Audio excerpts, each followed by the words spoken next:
이 금의 슈퍼사이클은 더 큰 관점에서 보면 원자재 슈퍼사이클이에요. 주식 가격 데이터, 그 다음에 원자재 가격 데이터 이렇게 쫙 뽑아서 보면은 원자재 슈퍼사이클 기간 동안 주식이 그 성과가 되게 미비하고, 이 원자재 슈퍼사이클이 끝나면 그때부터 주식의 슈퍼사이클이 오거든요. 금에 관심이 있든 없든 금은 반드시 10% 정도는 가지고 있어야 된다고 생각을 합니다. 이게 실제로 금이 한 10% 정도가 포트폴리오 담겨 있을 때 투자의 수익률도 올라가고 안정성도 올라간다라는 걸 그 많은 포트폴리오 전략들이 입증을 했고, 우리가 기본적으로 금을 한 10% 정도는 담아 놓고 조금씩 또 늘려보시면 어떨까?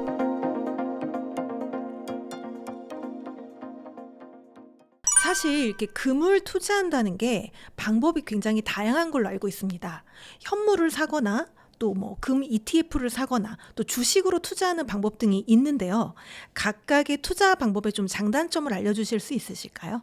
일단 금 투자할 수 있는 방법 중에 가장 사람들이 많이 하는 것 중 하나가 이제 ETF가 있거든요. 뭐 ETF나 ETN 둘 다 거의 비슷한데 일종의 금 가격을 따라가도록 설계된 펀드에 투자를 하는 거예요. 그렇다 보니까 이거의 가장 큰 장점은 좀 간편해요. 주식 어플로 그냥 매수 매도 해버리면 끝나고, 또 소액 투자로 할 수 있다라는 것도 장점이고요. 요런 방식, 이제 ETF 방식도 괜찮은 방법 중에 하나입니다. 다만 이제 단점이라고 한다면 이 금이라는 자산이 한번 오를 때 되게 무섭게 오르거든요. 근데 이런 ETF 형태의 자산은 나중에 팔 때 내가 번 수익의 15.4%를 세금으로 내야 되는 배당소득세, 그게 해외에 상장된 경우에는 양도소득세 22%를 내야 되거든요.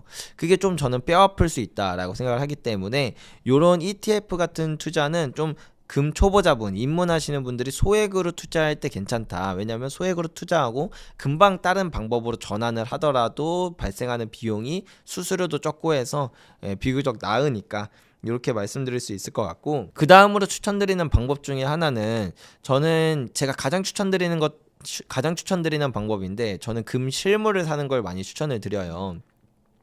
실물 같은 경우에는 기본적으로 안 좋은 인식이 되게 많아요. 첫 번째는 일단 보관이나 그런 게 되게 불편하고 절도나 이런 것들에 대한 불안함이 있다 보니까 좀 그런 부분이 있지만, 그리고 두 번째는 실물을 살 때 부가세를 내야 된단 말이에요. 그리고 살 때 팔 때 가격 스프레드도 되게 커요.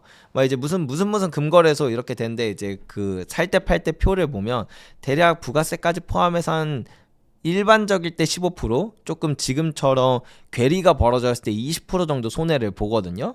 그렇다 보니까 사람들이 굳이 실물로 잘 안 살려고 하는데, 근데 요런 거는 쉽게 해결할 수 있는 방법들이 많이 있습니다. 요거는 좀 방법은 조금 이따 설명드릴게요. 장단점부터 말씀을 드리고, 그런 안 좋은 점이 있음에도 불구하고 저는 실물을 왜 가장 추천을 드리냐면, 첫 번째로 나중에 금에 대한 수요가 붙으면 실물에 대한 프리미엄이 붙어요.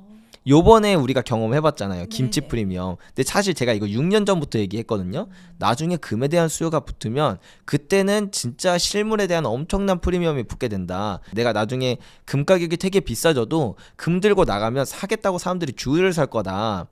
가격이 계속 올라가니까 그런 상황이 올 거라서 실물로 사놓는 걸 되게 많이 추천드린다라고 했고, 두 번째는 일반적으로 보통 금 가격이 오르는 시기에 그 기관이나 아니면 심지어 국가가 금을 통제하는 역사들이 되게 많아요. 정말 많습니다. 미국만 하더라도 뭐 1970년대도 그랬고 1930년대도 그랬습니다.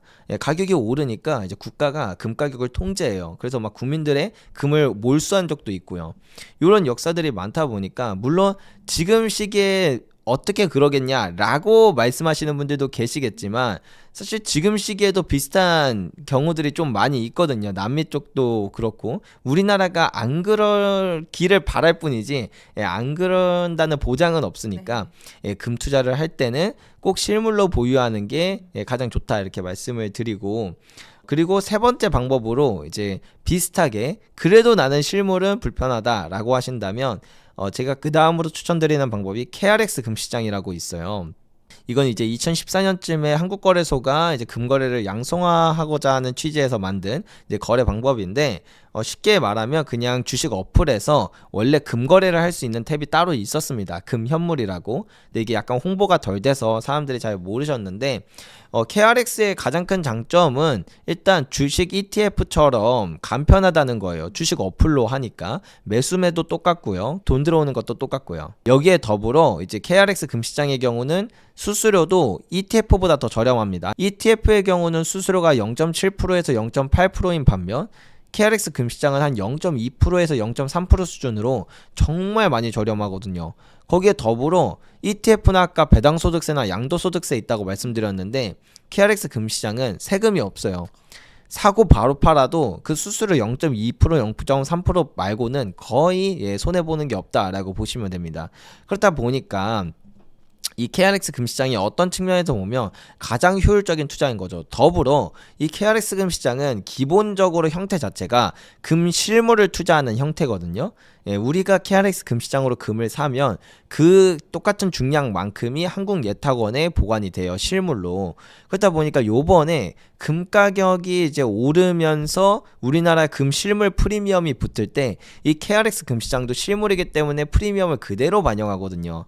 그래서 이제 국제적으로는 금 가격이 10%밖에 안 올랐지만 우리나라는 40%까지 오르는 이런 수익을 KRX 금시장이나 진짜 내가 금 실물을 투자했다면 누릴 수 있었다. 그래서 KRX 금시장은 그런 큰 장점들이 있다. 그래서 요거 3개 중에 보통 고려를 해보시면 제일 좋을 것 같고요. 그럼에도 불구하고 제가 아까 전에 말씀드렸던 것처럼 저는 실물을 가장 추천드려요. 근데 그래도 나 무슨 사자마자 20% 손실 보고 하는 거 좀 너무 부담스럽다라고 하시는 분들은 방법이 있습니다.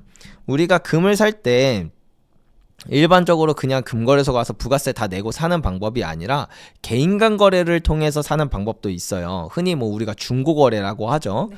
우리가 중고거래할 때는 부가세를 내지 않아도 합법이 맞아요. 네, 왜냐면 이중과세 방지법이라는 것 때문에 처음에 그 물건을 산 사람은 부가세를 이미 지불하고 샀기 때문에 그거를 개인끼리 거래함에 있어서는 부가세를 낼 수 없는 것이 부가세를 내지 않아도 되는 것이 맞거든요. 그래서 이런 것들을 중개해주는 플랫폼들도 있습니다. 제가 특히 그런 일을 많이 하고 있는데 이렇게 중개 형태로 거래를 하게 되면 살 때 가격과 팔 때 가격의 중간 정도에서 거래가 돼요.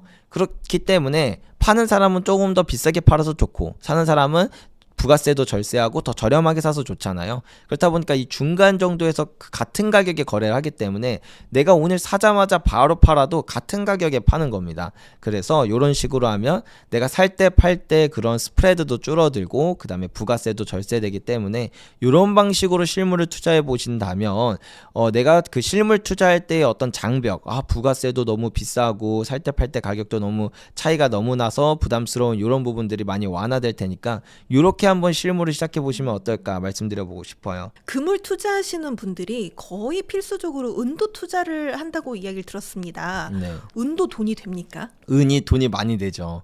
보통 금 투자를 처음 접하신 분들은 아직 은에 대해서는 좀 생소하실 수 있어요. 특히 일반인 분들은 더 그렇고요. 근데 금 투자를 오래 하신 분들은 이미 은 투자를 하고 계신 분들이 되게 많거든요. 왜냐하면 이 금이라는 자산과 함께 은이 거의 5,000년이라는 인류 역사 동안 같이 돈으로서 쓰였어요. 금과 가장 유사한 자산이 은이거든요. 그렇다 보니까 지난 100년의 금 가격과 은 가격 차트를 딱 겹쳐서 보면은 금 가격이 오를 때 은 가격도 따라 오르고 금 가격이 떨어질 때 은 가격도 따라 떨어지는 이런 동조화 현상이 있어요. 근데 여기서 참 특이한 특징은 뭐냐면 금 가격이 오를 때 은 가격이 훨씬 더 많이 오른다는 겁니다. 그렇다 보니까 지금처럼 금의 사이클인 시기에는 오히려 금에 투자하는 것보다 은에 투자하는 게 더 큰 수익을 낼 수 있다라는 거고, 그리고 보통 이렇게 사이클의 초반부에는 은 가격이랑 금 가격이랑 상승률이 별로 차이가 안 나요. 후반부로 갈수록 은 가격의 상승률이 기하급수적으로 올라가거든요. 그렇다 보니까 요즘 들어서 이제 계속 금에 관심을 가졌던 사람들이 오히려 금을 은으로 바꾸는 그런 현상들도 나타날 만큼 금의 상승 사이클에서는 은이 되게 강하다, 이렇게 볼 수가 있고, 그리고 다른 쪽으로도 또 생각을 해볼 수가 있는데, 은의 전체 수요에서 한 절반 이상이 산업 수요로 쓰여요. 근데 은이 이렇게 산업 수요로 많이 쓰이는 이유가 모든 원소들 중에서 전기 전도율과 열 전도율이 가장 높아서거든요. 그렇다 보니까 이제 전기전자공학에서 필수제처럼 쓰이는데, 근데 과거에는 은이 너무 비싸니까, 구리에 비해서는 은이 너무 비싸니까 전기전자공학에서 은 대신 최대한 구리로 대체를 했었어요. 근데 이제 너무 첨단화된 기술로 가는 겁니다. 뭐 인공지능, 그다음에 군사 장비, 첨단 군사 장비라던가 5G라던가 전기차 이런 쪽으로 정말 첨단화된 기술로 가니까 이제 더 이상 구리로 대체할 수 있는 수준을 훨씬 뛰어넘은 거죠. 그래서 은이 이미 2015년부터 매년 산업 수요가 사상 최고치를 찍고 있어요. 수요는 매년 사상 최고치를 찍고 있고, 앞으로도 이쪽 첨단 산업 쪽이 더 발전할 것으로 예상되기 때문에 은의 수요는 더 기하급수적으로 늘어날 수밖에 없는데, 문제는 뭐냐면 은의 공급이 그거에 맞춰서 올라가지 못하고 오히려 은의 공급은 계속 떨어지고 있다는 거예요. 공급은 줄어드는데 수요는 미친 듯이 늘어난다. 이런 더 큰 장점이 있어서 원래도 금 가격이 오를 때 은 가격이 더 많이 오르지만, 지금 상황이 되게 특수하다 보니까 은 가격이 훨씬 더 큰 상승 모멘텀이 있다. 이렇게 바라볼 수도 있는 거죠. 그렇다면 은도 금과 사이클이 거의 비슷하게 흘러갔나요? 네, 사이클이 거의 똑같이 옵니다. 그래서 은 가격이 상승했던 사이클이 보통 금 가격보다 한 1년 늦게 오고 1년 빨리 꺼지거든요. 그래서 금보다 조금 더 빠른 짧은 시간 안에 훨씬 더 가파르게 오른다. 예, 요렇게 생각하시면 돼요. 오를 때는 더 늦게 오르고 떨어질 때는 더 빨리 떨어진다는 이야기시네요. 네, 맞습니다. 은은 매도 타이밍을 어떤 지표를 보면서 판단을 하면 좋을까요? 은 같은 경우에는 이 자산이 짧은 시간에 정말 빠르게 오르다 보니까 마지막쯤으로 갈수록 사람들의 광기가 붙어요. 그 뉴턴이 옛날에 그런 말을 했거든요. 천체의 움직임은 예측할 수 있어도 인간의 광기는 예측이 불가능하다고. 그런 것처럼 은 가격에 대해서 제가 이게 고점 부근에 어떻게 팔 수 있을까, 저도 여러 가지 방법으로 고민을 해봤는데 역시 인간의 광기는 참 분석하기 어렵더라고요. 그래서 기본적으로 우리가 은에 투자할 때는 그냥 적정선에서 팔아야지라는 마음을 갖고 있는 게 일단 첫 번째 중요할 것 같고, 그렇게 했을 때 그럼 어떤 걸 보면서 그래도 매도 타이밍을 잡는 게 가장 좋은가. 은은 이 공급이 한번 다시 풀리기 시작할 때 생각보다 가격 반영이 정말 빠르게 돼요. 금 같은 경우는 이제 뭐 다시 공급이 늘기 시작해도 최고점에 머무르는 기간이 한 3년 정도 되거든요. 예, 짧아도 1년은 돼요. 근데 은은 정말 짧으면 한 달조차 못 있거든요. 그렇기 때문에 이 생산량 쪽을 정말 면밀하게 살펴봐야 되는데, 정확히 말하면 광산 생산량이 다시 늘어나는 시기를 최대한 유심히 보고 그거에 맞춰서 빠르게 움직이는 게 중요하다. 이렇게 말씀드릴 수 있을 것 같습니다. 은이 금보다는 수익률 면에서는 좋겠지만 리스크는 조금 더 있겠네요. 네, 맞습니다. 네. 그렇다면 이게 재테크를 하시는 분들은 항상 포트폴리오를 생각을 하시는데, 장기적인 이런 관점에서 봤을 때 금의 비중을 나의 그 투자 포트폴리오에서 어느 정도 가져가면 좋을 거라고 보시나요? 뭐 사실 저처럼 진짜 투자에 확신이 있다라고 한다면 100% 가져갈 수도 있겠죠. 근데 저는 이제 기본적으로 그 금을 갖고 가야 되는 거. 그러니까 이거는 금에 관심이 있든 없든 금은 반드시 10% 정도는 가지고 있어야 된다고 생각을 합니다. 왜냐면 이 전체 그 포트폴리오 전략들이 정말 다양한데, 그 다양한 포트폴리오 전략들을 다 보면 금을 뭐 적게는 7.5%에서 많게는 한 15% 정도를 보유를 하고 있거든요. 이게 실제로 금이 한 10% 정도가 포트폴리오 담겨 있을 때 투자의 수익률도 올라가고 안정성도 올라간다라는 걸 그 많은 포트폴리오 전략들이 입증을 했고, 저 또한 제가 백테스트, 그러니까 그 투자 전략들을 제가 직접 여러 가지 투자 자산들을 섞어가면서 분석을 해봤을 때 금이 10% 담겨 있을 때 그 성과가 제일 좋더라고요. 그래서 우리가 기본적으로 금을 한 10% 정도는 담아 놓고, 그 다음에 만약에 진짜 양베리가 하는 얘기 들으면서 충분히 나도 납득이 된다 라고 생각이 드신다면 조금씩 또 늘려보시면 어떨까, 이렇게 말씀드려보고 싶습니다. 그렇다면 금 투자 이외에 올해 재테크에서 좀 주목할 만한 자산이 있다면 뭐라고 보시는지, 약간 뭐 주식도 있을 거고 부동산도 있을 거고 요즘 또 코인도 있을 거고, 또 이런 것들과 비교했을 때 또 금이 갖는 또 장점이 있다면 뭐가 있을지 한번 이야기해 주시겠어요? 제가 금에 대한 이야기를 되게 많이 드리고 금의 슈퍼사이클이라고 이야기를 드리지만 사실은 이 금의 슈퍼사이클은 더 큰 관점에서 보면 원자재 슈퍼사이클이에요. 그래서 실제로 원자재 슈퍼사이클과 주식의 슈퍼사이클이 이게 번갈아 가면서 오거든요.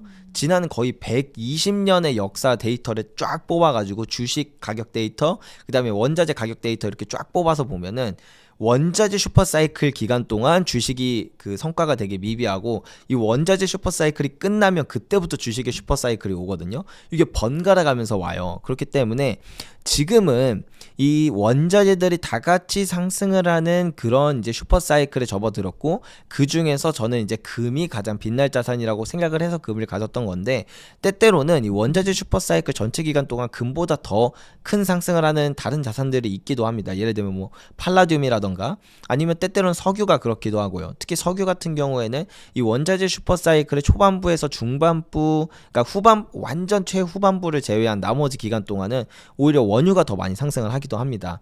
그리고 비트코인 같은 경우에는 이게 아직까지는 어디로 딱딱 분류된다는 아닌데 그 상관관계가 좀 원자재랑 비슷하다. 그리고 어떤 사람들은 원자재 쪽으로 분리를 하는 경우도 있거든요.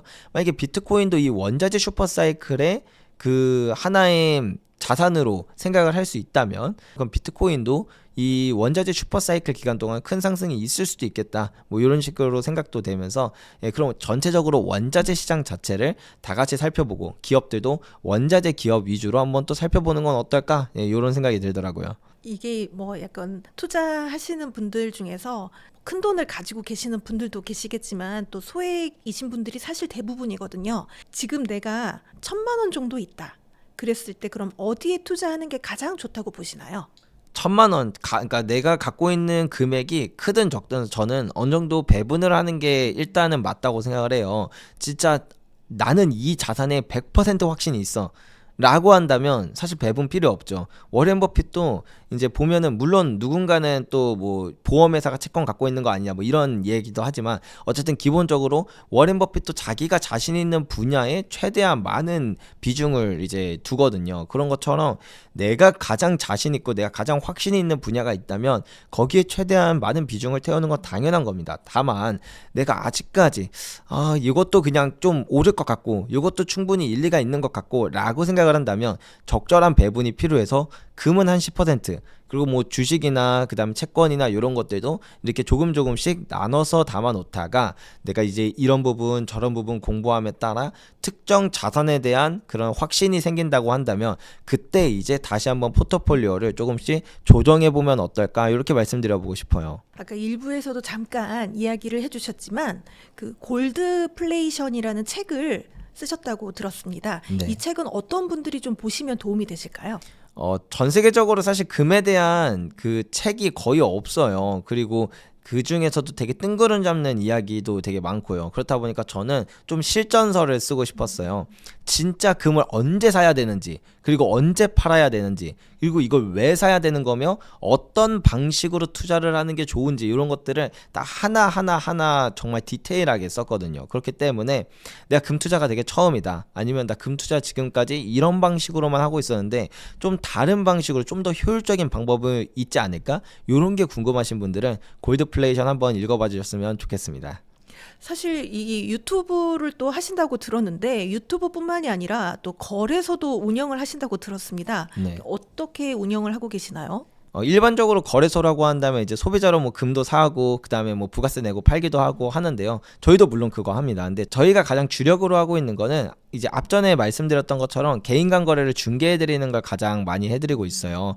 요걸 하게 되면은 아무래도 이제 부가세를 내는 것보다 훨씬 더 저렴하게 금을 살 수 있고 좀 더 비싸게 팔 수 있기 때문에 저희가 그렇게 해서 좀 더 이 금 시장을 효율화해 보자 라는 그런 취지로 하고 있거든요. 그래서 만약에 내가 실물 금 투자에 관심이 있다라고 하신다면 저희한테 많은 연락 부탁드리겠습니다. 최근에 거래가 상당히 활발히 이루어지고 있는데 거래소 이용량이 좀 많이 늘지 않았나요? 그쵸. 아무래도 이 중개거래라고 해서 이제 개인과 개인이 중고거래하니까 나 자산이 뭐 좀 있는데 이거 다 중고거래로 살 수 있나? 이런 생각이 드시겠지만 저희가 뭐 지지난달에만 하더라도 은은 거의 2톤 그러니까 뭐 거의 거래대금이 한 달에 100억은 좀 넘는 것 같아요. 그렇다 보니까 충분히 가능하시다. 네, 충분히 정말 많이 갖고 계신 판매자분들 계시고 또 구매하실 분도 많고 저희 뭐 구독자분들도 많이 계시다 보니까 충분히 거래 가능하기 때문에 걱정 말고 연락 주시면 감사드리겠습니다. 소량도 가능한가요? 그럼요. 한돈도 가능합니다. 네, 감사합니다. 오늘 정말 소중한 시간 내주셔서 너무 감사드리고요. 정말 금에 대해서 많은 이야기를 해주셨는데 많은 분들이 그동안 궁금하셨던 부분이 많이 해소되지 않으셨을까 하는 생각이 듭니다. 마지막으로 저희 성공의 진심인 구독자분들께 한 말씀 부탁드립니다. 지금 우리나라가 금값이 정말 무섭게 올랐다가 이렇게 또 떨어졌잖아요. 이제 다시 금에 대한 관심이 제가 볼 땐 좀 수그러들 것 같아요. 그렇기 때문에 오히려 그때를 기회 삼아 조금이라도 금을 더 적절한 시기에 많이 모으실 수 있는 그런 시간이 되기를 바랍니다. 금에 대한 더 자세한 내용이 궁금하다면 제 유튜브를 들어와서 시청해 주셨으면 좋겠어요. 아무래도 이 짧은 시간 내에 정말 금에 대해서 다 이야기 드리고 싶었지만 그럴 수 없었다 보니까 좀 더 깊은 내용이 궁금하다면 한번 들러주시면 감사드리겠습니다. 네, 오늘 감사드립니다. 감사합니다.